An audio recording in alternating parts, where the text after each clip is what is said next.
Hello friends, welcome to our channel. तो basically इस video में हम एक इम्पॉर्टेंट चीज़ डिस्कस करेंगे। देखो, काफ़ी सारे बच्चे जो नीट की तैयारी कर रहे हैं और एमएनएस की भी तैयारी कर रहे हैं, उनको एक डाउट है कि अगर हमारे दोनों ये एग्ज़ाम है, ये एक ही मंथ में होगा तो हम क्या करेंगे। नीट की बात करें तो नीट का एग्ज़ाम है, ये आपका मई में आपका जेई के एग्ज़ाम हो रहे हैं सारे के सारे ख़त्म। तो जून और जुलाई में मोस्ट प्रोबेबली चांसेस हैं कि आपका नीट का एग्ज़ाम हो जाएगा। जुलाई मैक्स है, उससे आगे शिफ्ट नहीं होगा। एमएनएस का भी सेम सीन है कि आपका जुलाई तक, जून या जुलाई तक इसका भी एग्जाम हो जाएगा। ठीक है। तो अगर मान लो ऐसा भी हो रहा है कि जून में आपका एमएनएस हो जाता है और नीट आपका जुलाई में हो जाता है, तो भी एक तरीके से हो सकता है कि आपका नीट के ऊपर इफेक्ट पड़े, क्योंकि आप जून में सिर्फ और सिर्फ एमएनएस के ऊपर फोकस रखोगे। इवन आप मई में भी आप एमएनएस के ऊपर ही फोकस रहोगे, क्योंकि आप जून में एग्जाम दोगे। ठीक है, तो आपके लगा के चलो कि दोनों महीने खराब हो जाएंगे। और फिर जुलाई में आपका नीट है, तो उसमें रिकवरी नहीं हो पाती 2 महीने की। ठीक है, कंटिन्यूटी जरूरी होती है। अगर मान लो आपका नीट पहले हो जाता है और एमएनएस बाद में होता है, ठीक है, नीट पहले हो जाता है और एमएनएस बाद में होता है, तो क्या होगा। तो आप एमएनएस को उतना टाइम नहीं दे पाओगे, क्योंकि नीट के लिए तो अगर आपको पता चल जाए कि नीट अभी जून में है, तो अभी आप कुछ और पढ़ोगे। मुझे नहीं लगता कि आप जीके पे फोकस करोगे, मुझे नहीं लगता आप करंट अफेयर पढ़ोगे, मुझे नहीं लगता कि आप क्या पढ़ोगे। आप सिर्फ फिजिक्स केमिस्ट्री और बायोलॉजी पढ़ेंगे, है ना। तो ये काफी सारे कंफ्यूजन है। ऐसा हो भी चुका है कि एक ही मंथ में आपका नीट और एमएनएस हो। आपका 11 सितंबर को एमएनएस का एग्जाम था और 13 सितंबर को नीट का एग्जाम था। अगर ऐसी सिचुएशन अब की बार भी क्रिएट हो जाती है, तो आप क्या करेंगे। बहुत सारे कंफ्यूजन है, बहुत सारे डाउट है। ठीक है। तो पर्टिकुलर देखो, अगर अभी टाइम देखा जाए तो आपका मार्च चल रहा है, ठीक है, मिड ऑफ मार्च है। आधा मार्च जा चुका है, अप्रैल मई जून 3 महीने रहते हैं। अगर आप नीट के लिए भी डेडिकेटेड हो तो 3 महीने बहुत हैं तैयारी करने के लिए, और एमएनएस के लिए भी बहुत है।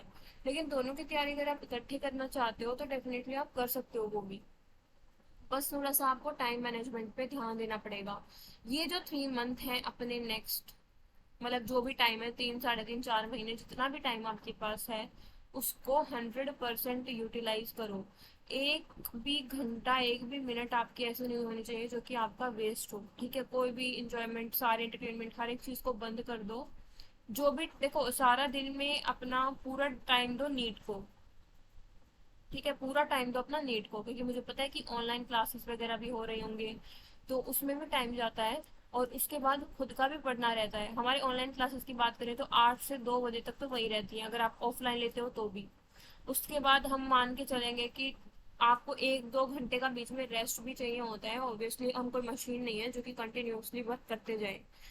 तो उसके बाद आप अपना खुद का भी पढ़ोगे, जो भी आपका टेस्ट का वर्क होगा कि वही संडे को हमारा नीट का इस सिलेबस का टेस्ट है, वो प्रिपेयर करना है आपको। और डेली जो क्लास वर्क होता है वो भी करना है आपको। उसमें आप एमएनएस को कैसे मैनेज कर पाओगे, क्योंकि एमएनएस एक ऐसा एग्जाम है जिसका लेवल बहुत आसान रहता है। अगर आपने डेडिकेशन दिखा दिया तो डेफिनेटली इसको आप क्रैक कर लोगे। अब एमएनएस में क्या होता है कि मान लो 108 पे लास्ट टाइम कट ऑफ गई थी, और कुछ बच्चों के मार्क्स आए 102, 103, 104, 105, 106। अब क्या उन बच्चों ने तैयारी नहीं की होगी, उन्होंने भी तैयारी की होगी, बट वो 1-2 मार्क्स से रह गए। रीजन क्योंकि उनकी फिनिशिंग नहीं थी। लास्ट टाइम पिक होता है ना, हमें वही चीज पढ़नी है जहां से हमारे मैक्सिमम टू मैक्सिमम क्वेश्चन बन सकते हैं, या फिर बोले कंसाइज मटेरियल। ठीक है।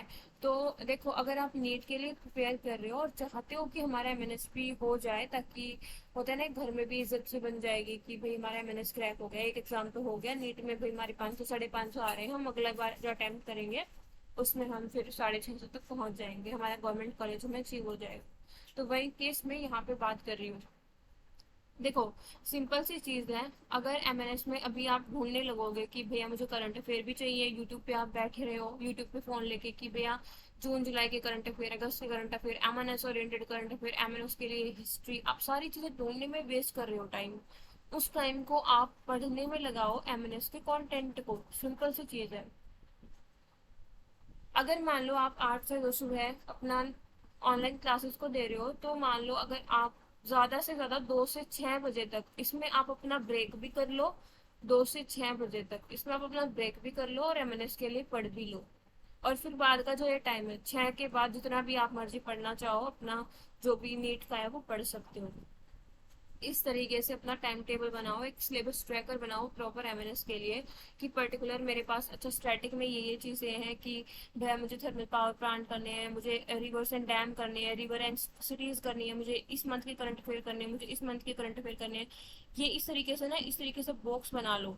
जैसे हमारे पास ऐसे है कि हिस्ट्री लिख दो, यहाँ पे हिस्ट्री की थ्योरी और यहाँ पे हिस्ट्री के क्वेश्चन, जितने भी पीडीएफ्स आपके पास अवेलेबल हैं या फिर जितना भी कंटेंट आपके पास है कि भैया हिस्ट्री के क्वेश्चन पीडीएफ नंबर 1, फिर उसके बाहर ये ऐसे डब्बे बना लो कि हमें मिनिमम 5 बार रिवीजन मारनी है उनकी। तो जहां भी होता रहे उसको टिक करते रहो, ठीक है, जहां पे भी होता रहे उसको टिक करते रहो। ये सबसे ज्यादा जरूरी है। ठीक है, जो थोड़े से भी डेडिकेटेड है कि भाई हाँ हमें एक एग्जाम इन दोनों में से क्रैक करना ही करना है, और नीट की कोचिंग आपने ले रखी है देखो, तो उससे बेटर कोई चीज हो ही नहीं सकती। नीट का पूरा कंटेंट यूज करो अपना। एमएनएस के लिए आप हमारा पेड कोर्स ज्वाइन कर सकते हो। इस पेड कोर्स में आपको क्या मिलेगा, मैं ये स्टार्टिंग से बोल रही हूँ, और मैं ये स्टार्टिंग भी मैं हर एक वीडियो में बोलती हूँ। रीजन ये है क्योंकि इसमें मेरा पूरी मेहनत लगी है। और एक बार के लिए सारे बच्चे जो एमएनएस के लिए तैयारी कर रहे हैं, यार एक बार कंटेंट देखो तुम लोग। ठीक है, कंटेंट में अगर तुम्हें ये लगे कि नहीं मुझे एमएनएस के लिए ये पेड कोर्स लेने के बाद भी धक्के खाने पड़ेंगे, मुझे समझना पड़ेगा एक एक चीजों को, तो फिर मुझे बोलना कि नहीं हमें जम नहीं रहा है ये। पेड कोर्स में आपको इतनी सारी अच्छी अच्छी चीजें मिल रही हैं, आप हर एक चीज ढूंढ रहे हो ना कि भाई ये चीज मुझे कहीं से अच्छी मिल जाए जो मुझे याद हो जाए। होता है ना कि हमारे पास अगर मान लो थर्मल पावर प्लांट है, अब थर्मल पावर प्लांट हम याद कैसे करेंगे, फिर उसके लिए हम ट्रिक ढूंढते हैं। वो ट्रिक भी मैं आपको इन्हीं पीडीएफ में प्रोवाइड कर रही हूँ। और तुम्हें क्या चाहिए, मतलब जो चीज तुम्हें गूगल पे सर्च करने के लिए होती है कि भैया मान लो अगर एनसीईआरटी है, एनसीईआरटी में मॉर्फोलॉजी चैप्टर है, मॉर्फोलॉजी चैप्टर में हमारे एग्जाम्पल हमें याद करने के लिए ट्रिक की हेल्प लेनी पड़ रही है, और ट्रिक के लिए फोन यूज करना पड़ रहा है, और फोन पे गूगल, और गूगल पे फिर हमें बार बार कौन सी ट्रिक हमें सूट करेगी, अच्छी लगेगी, हमें याद रहेगी, वो सर्च करना पड़ रहा है। तो देखो बहुत टाइम वेस्ट हो रहा है इन चीजों में। और सिर्फ 3 महीने हैं दोनों एग्जाम्स के लिए, बहुत ज्यादा टाइम नहीं है। और जितने भी बच्चे नीट का एग्जाम दे रहे हैं वो तो नहीं पता, वो नहीं कह सकते, बट एमएनएस का जो एग्जाम देते हैं ना, उनमें से 90% बच्चे होते हैं जो नीट की तैयारी करते हैं। अब जो ये 10% बच्चे होते हैं ना, अब ये नहीं है कि जो ये 10% है ये सिर्फ एमएनएस की तैयारी करते हैं तो ये सिर्फ ये 10% ही सिलेक्ट होते हैं, ऐसा नहीं होता है। जो भी डेडिकेशन दिखाएगा, चाहे वो 90% में हो चाहे ये 10 पे हो, वही सिलेक्ट होगा। ठीक है, तो प्लीज अच्छा कंटेंट यूज करो, बहुत इधर उधर मत घूमो। ठीक है, मैं ये नहीं बोल रही कि आप लोग अपना सब कुछ ही बंद करो।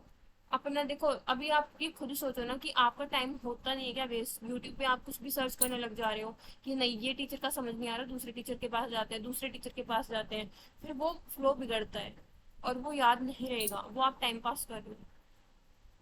तो डेफिनेटली एक बार के लिए पेड कोर्स हर एक बच्चा ज्वाइन करके देखो, मतलब डेमो जरूर देखो, आपको पता चल जाएगा कि आप कितना अच्छे से इम्प्रूव कर सकते हो एमएनएस के लिए भी। आपको सिर्फ 2 घंटे देने हैं दिन में, और वीकेंड्स पे यानी कि सैटरडे और संडे 4 घंटे देने हैं। ठीक है, और ये मैं अलग से, मैं क्या करती हूँ पेड बैच वालों को प्लानर प्रोवाइड करती हूँ डेली टारगेट का। डेली नहीं, वीकली टारगेट बोल सकते हो, पूरा एक वीक का प्लानर की आपको पर्टिकुलर ये चीजें करनी है। और उसमें उनका पूरे मतलब घंटे होते हैं कि 12 घंटे की पढ़ाई हो जाए या 13 घंटे की पढ़ाई हो जाए मैक्सिमम। जो नीट के बच्चे हैं उनके लिए मैं सेपरेट एक प्लानर प्रोवाइड करूंगी, जिससे कि क्या हो जाएगा 2 घंटे में वो ज्यादा से ज्यादा चीजें कवर कर पाएंगे। ठीक है, उनको नहीं लगेगा कि उनका टाइम वेस्ट हो रहा है। ठीक है, ये मैं 100% बोल सकती हूँ। काफी सारे बच्चे बोलते हैं जो पेड कोर्स लेना चाहते हैं, बट वो बोलते हैं कि दी हमने कहीं और ले रखा है एमएनएस का, बट वहां से कुछ समझ नहीं आ रहा और ना ही ऐसे लग रहा है कि इससे कुछ होगा। तो वो मैं नहीं चाहती। सबसे पहले आप लोग डेमो देखो कि डेमो में आपको पीडीएफ कैसे लग रहे हैं, लेक्चर कैसे लग रहे हैं, टेस्ट कैसे लग रहे हैं, उसके बाद आप आगे डिसाइड करो। ठीक है, उसके अलावा जो नीट की तैयारी कर रहे हैं वो फ्री टेस्ट अवेल कर सकते हो एमएनएस के लिए। ठीक है, फ्री टेस्ट एमएनएस के लिए अवेल कर सकते हो। उसके रिगार्डिंग भी आप मेरे को व्हाट्सएप पे मैसेज कर सकते हो कि दीदी मेरे को फ्री टेस्ट के लिए चाहिए, या फिर मुझे पेड के बारे में पूछना है। तो व्हाट्सएप का नंबर मैं डिस्क्रिप्शन बॉक्स में प्रोवाइड कर दूंगी, वहां से आप मुझसे पूछ सकते हो। देखो जरूरी है कि आपके पास, अगर आप नीट की तैयारी कर रहे हो तो आपके पास स्पेसिफिक कंटेंट हो। आपके पास अगर मान लो हिस्ट्री के 2-2 घंटे के लेक्चर्स होंगे तो उसमें आप क्या ही करोगे। 2 घंटे का हिस्ट्री का लेक्चर किसी से नहीं होगा। मतलब अगर आप सेपरेटली एमएनएस की तैयारी कर रहे हो तो चलो मान लो, लेकिन एक बार के लिए डेमो ट्राई करेंगे हर एक बच्चा, आपको खुद पता लग जाएगा कि मैं कितना प्रोवाइड कर रही हूँ और आपको मेहनत कितनी करनी है। उसके अलावा आप टेलीग्राम चैनल पे रिव्यूज देख सकते हो। 2021 ईयर में सिलेक्टेड स्टूडेंट के मैंने इंटरव्यू वीडियोस डाले हैं, वो भी चेकआउट कर सकते हो। और जो रिव्यूज हैं 2022 के और 2021 के, वो टेलीग्राम चैनल पे अवेलेबल है। वहां से भी आप उनको एक्सेस कर सकते हो, देख सकते हो कि बच्चों को कैसा कंटेंट लग रहा है, उनकी पढ़ाई कितनी बूस्टअप हो रही है। कुछ बच्चे हैं जो कि जीके में 47+ मार्क्स ला रहे हैं हर एक टेस्ट में, तो ऐसे भी बच्चे हैं। और कुछ बच्चे हैं जो कि कंटेंट प्रोवाइड करने के बाद भी स्टिल 35-37 मार्क्स ला रहे हैं, क्योंकि उनको थोड़ा सा ये है कि वो टेस्ट को एनालाइज नहीं कर पा रहे हैं, या फिर कहीं ना कहीं उनकी बारीक से बारीक मिस्टेक रह रही होगी जिनको वो पहचान नहीं पा रहे हैं। तो उसमें भी मैं उनकी हेल्प करती हूँ, उनको गाइड करती हूँ कि भैया ये चीज़ें करो, ये ज़रूरी है। तो डेफिनेटली, और कुछ नहीं तो फ्री टेस्ट हर एक बच्चा अवेल कर लेना। बाकी thanks for watching this video. कोई भी अगर डाउट क्वेरी हो तो मुझे कमेंट सेक्शन में पूछ सकते हो या फिर व्हाट्सएप पे पूछ सकते हो, मैं नंबर डिस्क्रिप्शन बॉक्स में प्रोवाइड कर दूंगी।